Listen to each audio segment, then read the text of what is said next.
guys, it's Alex Martinez today with realestateskills.com, and today we got a cool interview with my student Kriss. She made $5,000 on her first wholesale real estate deal. She did this spending no money on marketing and had zero real estate experience beforehand. All right, so we're gonna jump into this interview like right now, but first off, want to mention she made $5,000, right? Put $0 in. She found her cash buyer using Facebook, so we'll get into that. And then also, one of the most important things you'll see in this interview is that she took consistent action.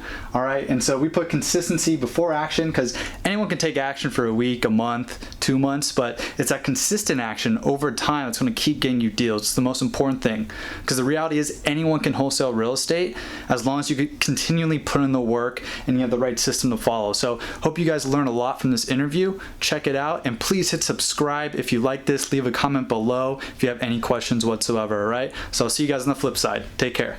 When I met you, when we had our first phone call, I was in the ICU with my father, and just going through that and trying to work it alongside his bed there. And then I got my first deal under contract. He was still alive at that time, and then he ended up passing away in the middle of my second one.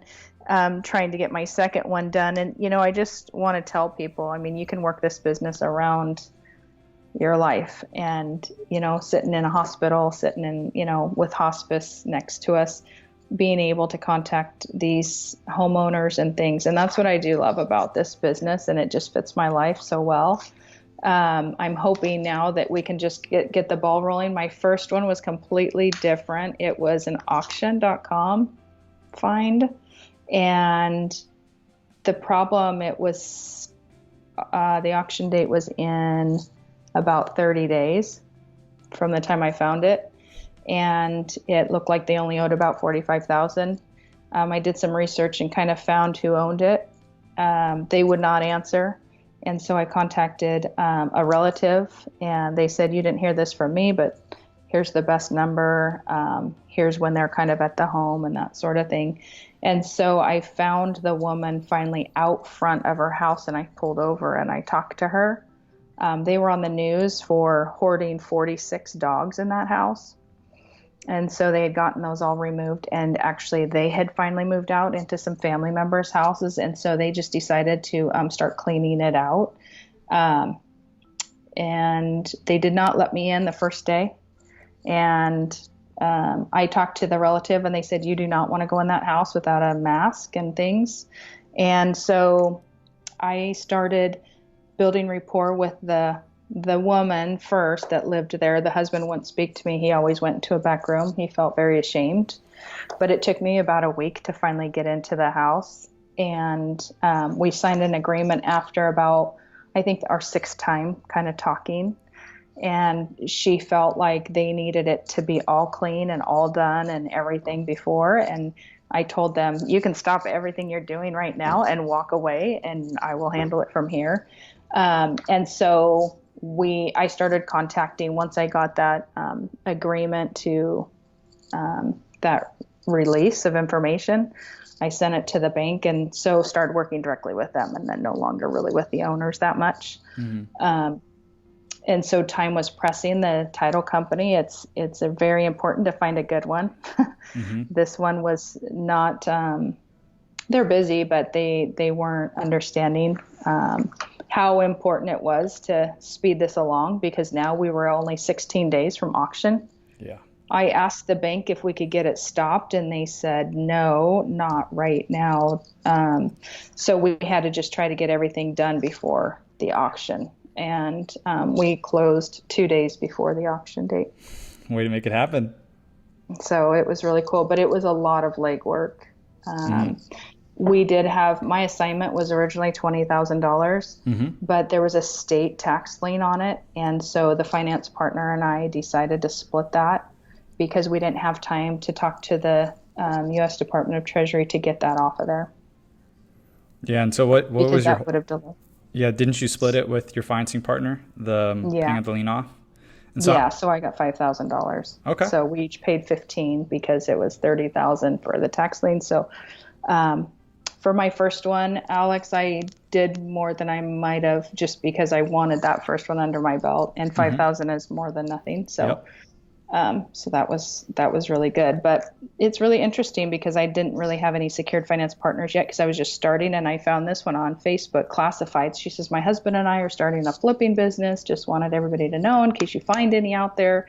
And I messaged her and got a really good relationship going with her. And so they are funded through a private lender, a relative down in California. And he was very excited about working in my area, my market. So, yeah, they had the money there just like that. It was really smooth. And I thought, okay, this is way too good to be true. And so I contacted them for my second one.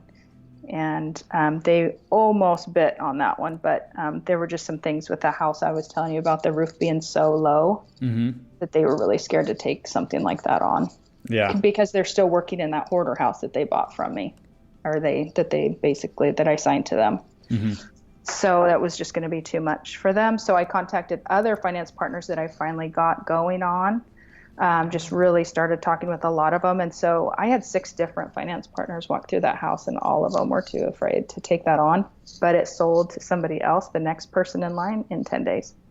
So Really? That's why I got very upset. But again, Alex, we're in such a small area. I've been teaching people what we do, and it's new in our area, and that's good and bad. And so just a lot of education. And I am still working with that agent for other properties, and she's okay. I'm really happy it's still closed because she still got paid. If this would have caused, such a delay or something, or a reason for it to not sell, I would have been probably bothered by that. She might not call me next time. Like, oh, that didn't work out too well. Yeah. So and I think it went okay. Yeah, you did everything in your best power to make it happen. And, you did get that first deal as well. I mean, congrats on that. A lot of people talk about doing their first real estate deals, and they talk about forever and ever and ever. And 20 years goes by and they never do it. And so you did that, and you're working on your next one right now. And it's just the beginning for you. You know? Yeah, I'm really excited about it. I'm really, really good about, I'm not afraid, I guess, to pick up a phone or stop by when I see people outside and just visit with them. And I do a lot of studying about, people that have passed away, and contacting family members in an appropriate amount of time. And so I'm working on another one that is taking place right now. So the water's turned off. We kind of also have a little bit of a ninja trick, and it's legal, but my husband works in the city. And so he knows everybody that gets their water turned on or off. And so, but it's public information. Yeah. But he gets the stack of them. And so I just call them. That's awesome. That's perfect. That is super ninja. So I was just delayed a little bit with the passing of my father and the funeral and everything. And so now we're back up and running quickly. And I'm really excited about it. Excited for you as well. And, when we spoke last time on the phone too, I thought it was super cool how, you've been going to the Real Estate Investors Association meetings too, and everyone knows now, like you've educated them, people know what you do and they know who you are. You built a little reputation for yourself. People know, to come to you because, that there's that one quote, if you build it, they will come, in that movie Field of Dreams, but it's more like if you build it and you tell people, then they'll come. And you've been telling people, and that's going to help your real estate career a lot. And doing these deals and building your authority and credibility in the area. So I love when you mentioned that to me last time on the phone, because it's going to pay off big, big dividends. Yeah. So Facebook Marketplace, I was really scared to do that because my name's attached to that, and I'm starting to ask. They know what other business I do in town, and so I knew it would come to a surprise for people that I was getting into real estate investing, and I didn't know how people would take that. We're in a very small town, and but it was great, and that is, just something that I plan to do, is just keep put myself out there, because if they know they can contact me and not deal with any realtors. I also put an ad in our local paper, our local classified real, paper instead of just Facebook. And so I just did that and haven't received any calls yet, but I noticed The first week it was in there, my phone number was wrong. They typed it in there wrong. So Oh, that didn't help. that does not help. That does not help the phone to ring at all. So then the second week, so this week it's in there again and it's correct. However, if they called last week, they might think, oh, I already called that number. It's a bad number. Yeah. Kind of thing. So that was a major bummer. But I don't know. I just don't let things derail me too much. And there's so much to go out and get out there. And I just got to keep fighting for it. And I'm finding that there's like 6 or 7 of us kind of doing similar work here. And most of them are flipping and some are holding. But I am the only sole wholesaler. So I try to snag them before them and then get them to them. Awesome. That's perfect. And only having 6 to 7 active real estate investors in the area, that's a big, big plus. You know, most areas have like dozens or hundreds. I know. I know. And so our inventory is not as high either because we're only 20,000 people. But 30 minutes from me is the state of Washington. And so all of Eastern Washington, that's where all my REIA meetings are because there are none over here. And sky's the limit over there. There's over 200,000 people over there in that area. So, but boy, I mean, it's in my backyard. I just feel like I know these people. I grew up here, and after college I moved back here, and so I have kind of a hand up a little bit. And then with my husband being kind of aware of whose water is on and off, that utility thing is huge, and code enforcement is huge too. So, yeah. I have 2 kind of going right now, just waiting for these older folks that own the home to call me and I have everything to fix up the house. We're going to fix it first. I mean, she's in her 70s and her son, I caught her son at the property. He says, I don't want to fix it. So it's going to just sit here. Yeah. And it's owned free and clear. I mean, it would be sweet if she would just realize, nobody's going to fix this up for me. And I just want to buy it as is. But they've got a call. Yeah. And were you able to get the contact information of the son? Because maybe you could talk to the son. I do. The mom. Yeah, I do. That could be a great way to get in. Yeah, he says, well, I just want to let you know that she's not going to sell it at auction prices. But follow up, right, Alex? Always be following up, yeah. And you don't need to sell at auction prices. You just need to sell at the price that she wants and whatever that is. So, it might be higher than auction price, might be lower than auction price. Yeah. I have about 3 voicemails into her, and she hasn't yet called, but one of these days. One of these days, for sure. The son is ready to, we need to get rid of it. She's just paying taxes on it. We keep getting code violated. There's just, it's just a headache for me because she lives in another town, so the son's having to take care of it. So he's ready to just offload it. And but I said, well, talk your mom into calling me. Yeah, absolutely. Yeah, but it's pretty exciting. I think that the competitiveness is really, that's in my blood. I played sports collegiately, so this is really fun for me. Yeah, I love that. Yeah, I love that you see it that way because it is like that. It is competitive. And unless you want to, what I'm trying to say is if you don't want to be great at what you're doing, if it's real estate, then you shouldn't do it because it takes wanting to be great. It takes wanting to be better than the next person. And if you just follow up a little bit more than the next person and you're better than them, more competitive, you can get deals as opposed to people who just send one email and never follow up. So it pays to have that competitive nature. And if you don't have that competitive nature, definitely need to step it up or probably just get a regular job. Yeah. Right. Yeah. So I just have to remind myself to go back and kind of review some of the content. I was so excited initially with that course and I blazed through it in 7 days. And then the Facebook page, somebody said, oh, he posted something about that. So I needed to go back and that case study was perfect. Awesome. For me. So I appreciate that too, because I'm relying on our team, our group to help each other out. Yeah, absolutely. And that's what it's there for. The pro wholesaler group. That's really what we're relying on. We want to be pro and we want to be able to respond quickly to these agents and lenders and the different people we're working with in a professional way. And sometimes if we don't know the answer, we just have to tell them, I don't know that right now, but I'll get back to you. And we want a place to be able to go and find that real quick. Exactly.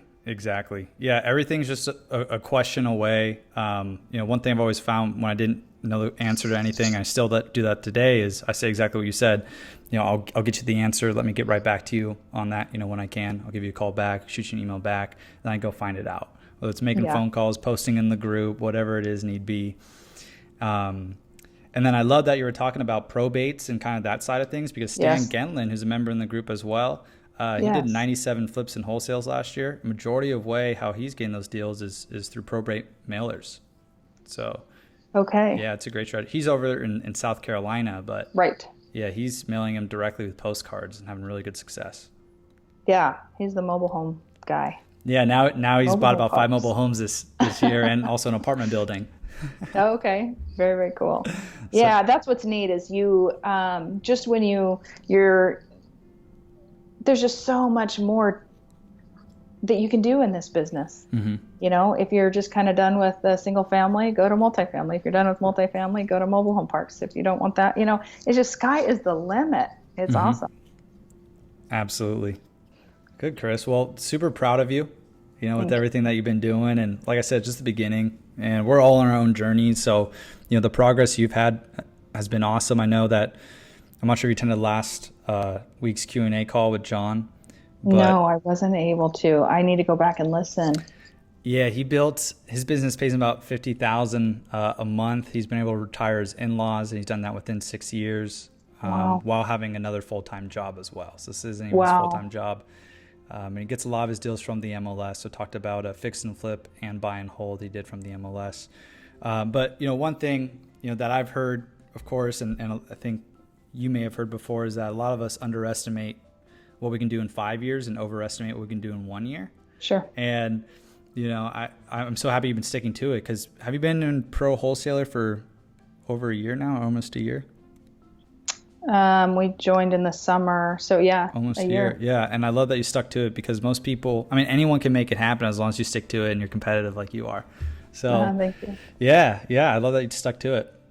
Yeah, and it does. With looking back and seeing, I should have more deals under my belt, but looking to see what else is going on, kind of in my world, I'm okay with it. But I know that if you work it, you will get where you want to be. It isn't something that you can sit back and wait to happen. You have to be out there working the business at all times, for it to give back to you in the way that you want it to. So now people know me and know what I'm doing. And that was a process too. They didn't know. And so now the agents know that if they just want to offload a property and not bother with listing it, they know that I'm ready. So I was one of the only ones also to provide a proof of funds letter. Like that whole silver platter is key. Yeah, absolutely.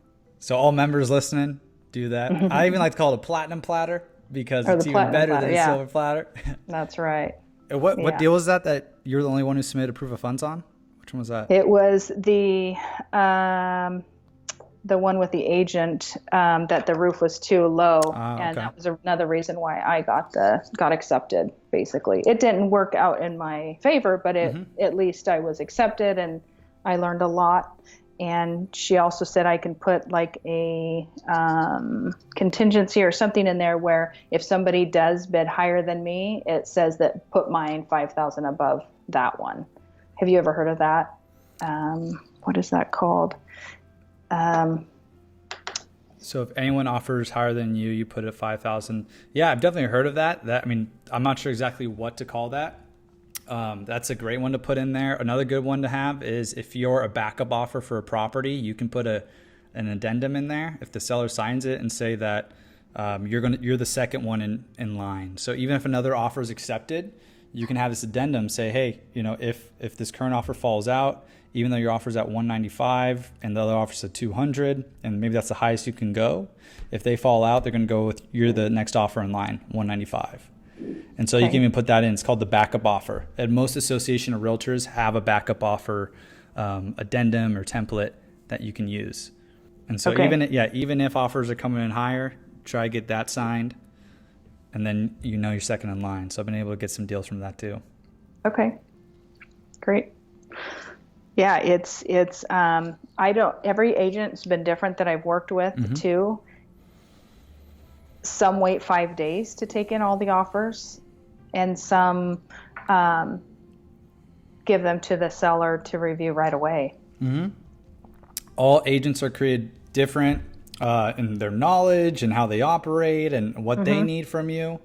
And that's why with the Platinum Platter, when we include all the documentation we need, like the proof of funds, what we're doing is like we're trying to give ourselves the best chance possible of closing this deal. Because if the other people don't submit a proof of funds, then they may just go with yours, even though you're just lower or increases the confidence they have in you. So from what I've seen of 100+ deals, sending thousands of offers, that's going to increase your likelihood of these deals going through. And so, yeah, not even there's some agents that will accept your offer, even though if you don't have a proof of funds on it. But we just want to be that pro from day one, so they don't have to ask any questions whatsoever. They don't have any second thoughts about us. And so, just like that happened in that other situation, they're like, oh, well, why wouldn't Kriss close on this deal? She's the only one to provide me proof of funds. She's been responding to me. She's got people skills. She's not only asking, about the property. She's wondering how my day is doing. I feel confident closing with her because people work with who they trust and who they like.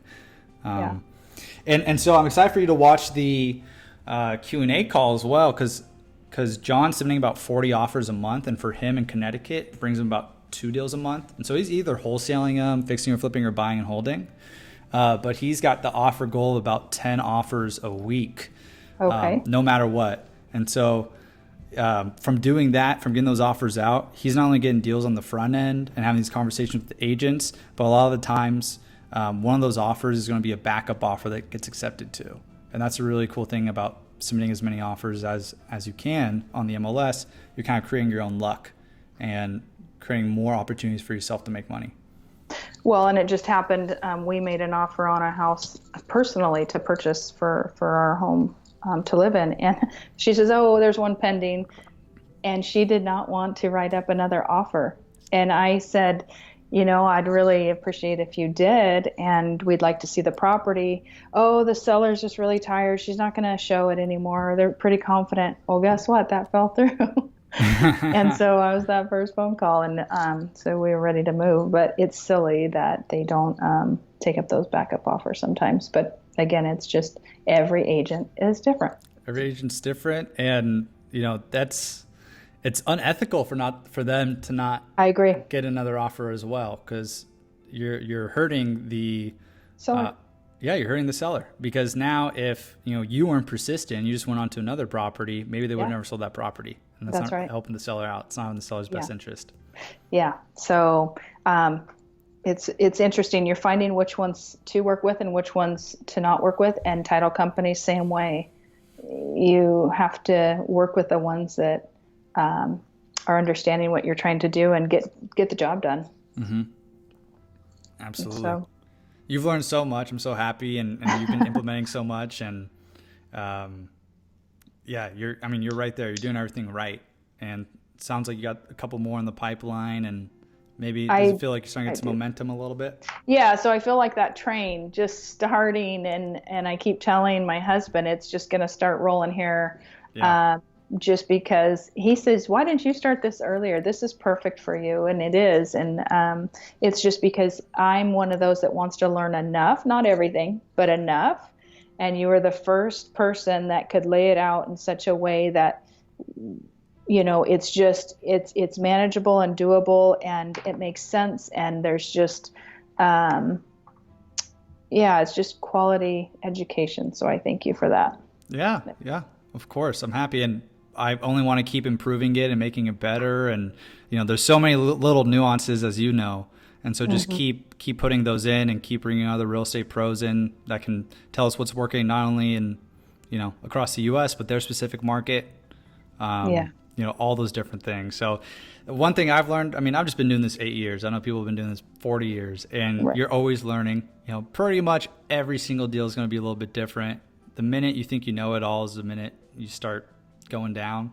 And so that's also why I love real estate. There's so much to learn.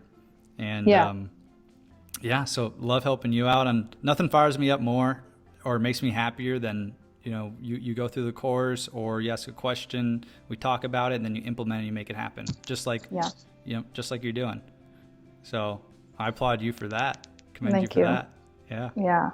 Yeah. It's not easy work. It's just you need to be persistent and get out there and be brave. I mean, really. I mean, there's some people that won't pick up a phone, and that's okay. Reading. But I'm looking at my bookcase. I got hundreds of books. Yeah. I love to read, and I'm ready for something new. What kind of topic?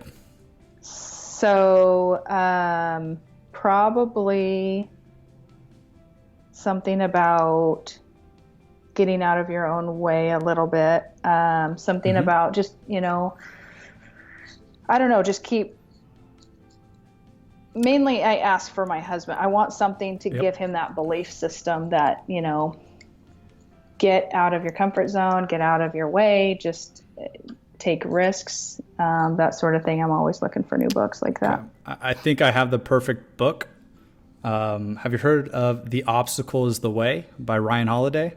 No. All right. I recommend that one for you and your husband. It's pretty phenomenal. It's really about turning any obstacle, any issue into a benefit and how to look at it. And it's really, a lot of the issues that come up in our life are psychological. We make them up ourselves. And so it's really how to reverse all those issues. Goes through, talks about Stoicism, which is a type of philosophy, and goes back thousands of years and gives examples from thousands of years ago to today. And awesome. That's a really good one. So I've shared that book. I've bought that book for a lot of people. Okay. And that's one I want to say I read every year, but usually read about every 2 years. Because once you read it, it's a really good one. Very cool. Well, yeah, I'm excited to keep going and give you, the group some good news here soon, and hope it comes out. The short sale comes out on the good side for me. Yeah, absolutely. Hope for the best, but we, also we're comfortable and understand, the worst that can happen as well. And when you go into that situation, nothing's going to, get you off your rocker, and you're going to be fine. Yeah, the second one I would say I handled super well. I was really surprised at myself, except that I learned so much. And how can you be disappointed in that? Mm-hmm. Yeah, because you learn a priceless lesson. Some people don't know about wholesaling. They would have bought that and say, oh, the roof's a little lower, or the ceiling's a little lower. And now they're tens of thousands or hundreds of thousands of dollars in debt who take on those deals. So you learning all of those things on, I think you said 5 or 6 different buyers that didn't want the property. And now you're starting to think like, well, why? Oh, maybe that ceiling really is an issue if 5 or 6 buyers aren't going to take it. Maybe this isn't as sweet of a deal as I thought. And it allows you to become a better wholesaler. And now when the time comes for you to fix and flip property, that's something you want to do. You probably know, hey, if there's a super low ceiling, I'm probably going to have to adjust that, raise that up, do something to it. And unless that's built into my budget, I'm not going to take on this property because I know last time it was an issue, a big issue. Absolutely. And so even though you didn't make money, it was still an extremely valuable lesson. And that's one of the benefits of wholesaling too. By not just jumping into fixing and flipping, and because someone saw a TV show and thinking that they can do it. So that's right. I've just seen people get in and out of real estate really quickly, and the people that say, hey, that doesn't work, are usually people that didn't educate themselves the right way, take on way too much risk. But you're doing everything the right way. Well, thank you. I have a good mentor. I just try my best. And I know you try your best too, so nothing makes me happier. Yeah. Cool. Well, awesome, Kriss. Anything else you want to talk about?